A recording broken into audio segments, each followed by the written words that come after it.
दोस्तों आमतौर पर देखा गया है कि शमशान घाट का नाम लेते ही मनुष्यों के मन में एक अजीब तरह का भय उत्पन्न हो जाता है। आपने अक्सर बड़े बुजुर्गों को ये कहते सुना होगा कि रात के वक्त कभी भूलकर भी शमशान घाट नहीं जाना चाहिए। लेकिन ऐसे में मन में सवाल आता है कि आखिर रात में शमशान घाट क्यों नहीं जाना चाहिए? क्या वास्तव में इसमें भयभीत होने वाली कोई बात या ये महज एक कल्पना ही है? वैसे इसी क्रम में आज हम आपको हिंदू शास्त्रों से ली गई जानकारियों के आधार पर 4 ऐसे प्रमुख कारण बताएंगे जो इस बात को प्रमाणित करेंगे कि रात के वक्त हमें शमशान घाट क्यों नहीं जाना चाहिए। लेकिन कथा शुरू करने से पहले यदि अभी तक आपने इस चैनल को सब्सक्राइब, वीडियो को लाइक व शेयर नहीं किया है तो जल्दी से कीजिए, ताकि आगे भी आपको महान सनातन धर्म से जुड़ी ऐसी ज्ञानवर्धक व रोचक जानकारियां प्राप्त होती रहे। नमस्कार और एक बार फिर स्वागत है आप सभी का आपके अपने वीडियो कलेश यूट्यूब चैनल पर। दोस्तों जैसा कि आप सभी को पता है कि अंत्योष्टि से जुड़े सभी क्रियाकर्म दिन के वक्त शमशान घाट में पूरे किए जाते हैं। यहाँ पर शव का दाह संस्कार किया जाता है, लेकिन ये सारी क्रियाएं दिन में होती है। किसी भी जाति, वर्ग या समुदाय, हिंदू धर्मों को मानने वाले सभी लोग रात के वक्त शमशान घाट में प्रवेश नहीं करते हैं।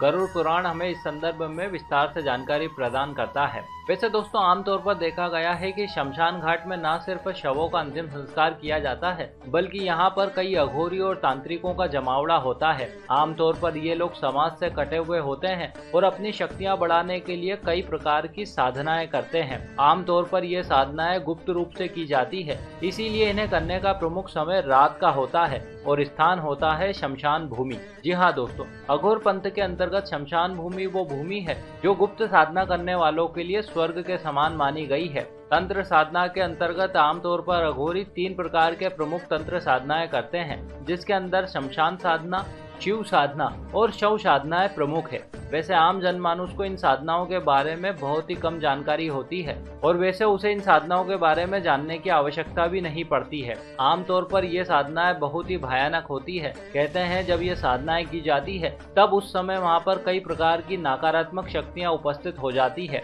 और यदा कदा कोई मनुष्य इन नकारात्मक शक्तियों के संपर्क में आ जाता है तो उसे बहुत ही परेशानियों का सामना करना पड़ता है। कभी कभी तो उसके प्राण भी चले जाते हैं। चलिए अब बात करते हैं अगले कारण की। दोस्तों कई शास्त्रों में इस बात का वर्णन मिलता है कि शमशान भूमि में भगवान शिव और माता काली का वास होता है। वैसे इसके अलावा भी यहाँ पर कई प्रकार के भैरव और भैरवियाँ उपस्थित होती हैं। कहते हैं हर शमशान में महादेव का वास होता है। यहाँ पर भगवान शिव अदृश्य रूप में अपनी साधना में लीन रहते हैं। ऐसे में महाकाली भी उनके साथ उपस्थित होती है। हिंदू धार्मिक मान्यताओं के अनुसार भगवान शिव मृतक को अपने अंदर समाहित कर लेते हैं। इस दौरान उनके साथ साक्षात महाकाली और विभिन्न प्रकार के भैरव व भैरवियाँ उपस्थित हो जाते हैं। अब आप खुद सोच सकते हैं कि जहाँ पर इतनी प्रचंड शक्तियाँ वास करती हों, वहाँ पर आम मनुष्य की उपस्थिति निश्चित ही उसके लिए नुकसानदेह सिद्ध हो सकती है। चलिए अब बात करते हैं अगले कारण की। दोस्तों कई जातकों की कुंडली में कुछ ग्रह योग होते हैं,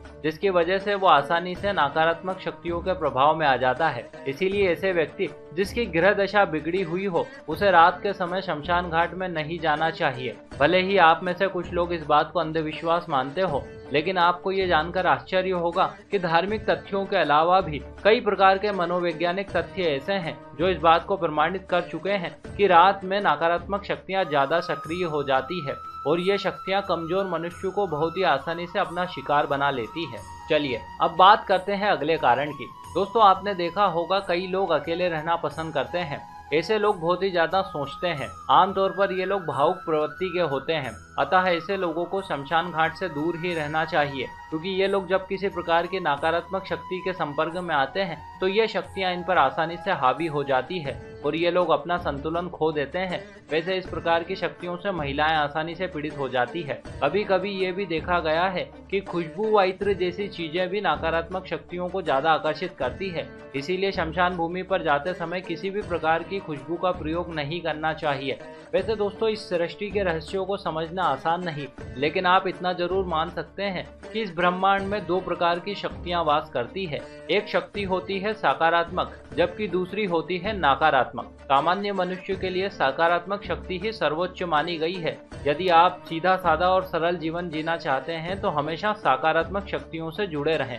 लेकिन इसका अर्थ ये बिल्कुल नहीं कि नकारात्मक शक्तियां उपयोगी नहीं होती है। ये शक्तियां बहुत ही उपयोगी व महत्व की होती है, लेकिन इनसे लाभ लेना किसी सामान्य मनुष्य के बस की बात नहीं है। रात के समय शमशान भूमि में प्रवेश करना कोई बहादुरी की बात नहीं है। इसीलिए दोस्तों जितना हो सके आम मनुष्य को इन सब झंझटों से दूर ही रहना चाहिए। तो दोस्तों ये थे वे कुछ प्रमुख कारण जो हमें बताते हैं कि हमें रात के समय शमशान भूमि से दूर क्यों रहना चाहिए।